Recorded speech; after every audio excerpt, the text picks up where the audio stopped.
and love. Exactly. All right. So that's anaphylactic shock and allergies. What about choking? Choking, again, is probably the most, I suppose, widely reported condition in a first aid context, Chris. And what we have got to do, obviously, is first of all check if the person is really choking, because there may be something else compromising their breathing. It usually occurs in adults and children, actually, around feeding time, and effectively babies as well.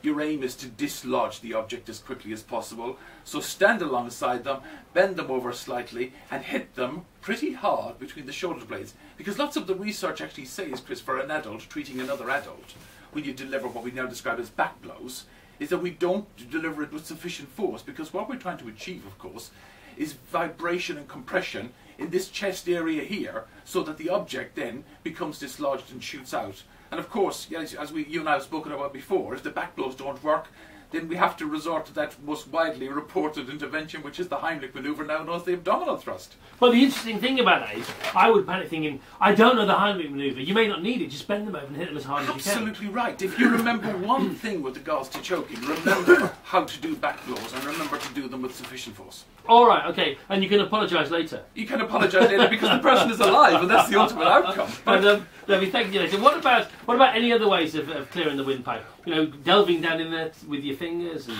probably not a good idea, Chris, to be honest with you. I mean, if you can visualise something in the mouth, then you may want to fish it out. But actually going probing in the back of the throat, especially for a baby or child, is not a good idea, because you may actually damage the soft tissue and cause further damage. Or push it down further. Or push it down further, absolutely right. So the back blows, again, the scientific data tells us it's probably the most effective way of dealing with it. I would say let's go to the dark art then of the Heimlich manoeuvre.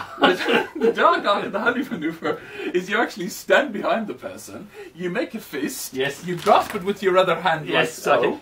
You place the fist beneath the bottom of the breastbone, yep, and above your belly button, yep, and you pull inwards and upwards. Okay. Now, as hard as you can. As hard as you can. Now, of course, what that does mechanically, Chris, is a pretty crude technique, but highly effective, is it actually pushes the diaphragm against the two bags of air that are your lungs. Those two bags of air are connected to a tube, which is your windpipe, and that force of air that you're now actually pushing up hits the object, and then therefore it goes pinging out. So Hollywood has got it absolutely right in terms of its effectiveness, but it is an extremely crude technique, and for the vast majority of people should not be required if you actually deliver the back blows with sufficient force. Now, why have you brought your baby in with you? Is this your baby? This is my baby.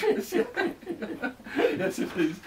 And my baby is here for the purposes of me demonstrating to you, as a parent, that for a baby you use a slightly modified technique. And can I just say, Chris, for babies you never use the Heimlich manoeuvre. Okay. Because in a baby you probably know that most of the key organs are in the abdomen, and you really don't want to do... the Heimlich's for the baby then? The Heimlich is for the adult and the child, and not for the baby. All right. This is the one for the baby. Lay the baby along your forearm, face which down. Which Joe's doing now, I can testify to that. Yeah, and again supporting the head, again, because as you probably know, Chris, babies have really big heads. They do. And they don't have very well developed muscles around their necks, so they can't support their own airway. So you need to support the head. Mm-hmm. So here we've got the baby lying along my forearm, head lower than bottom, head supported, and now just as we did with an adult, but clearly not as much force, just deliver the back blows. Okay. And that then should be sufficient to dislodge the object there.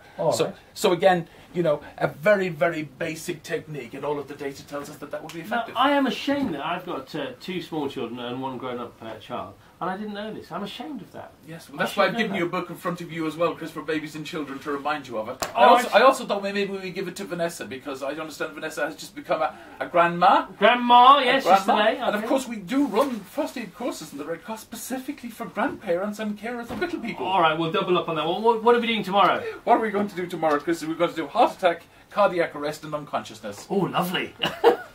Tomorrow.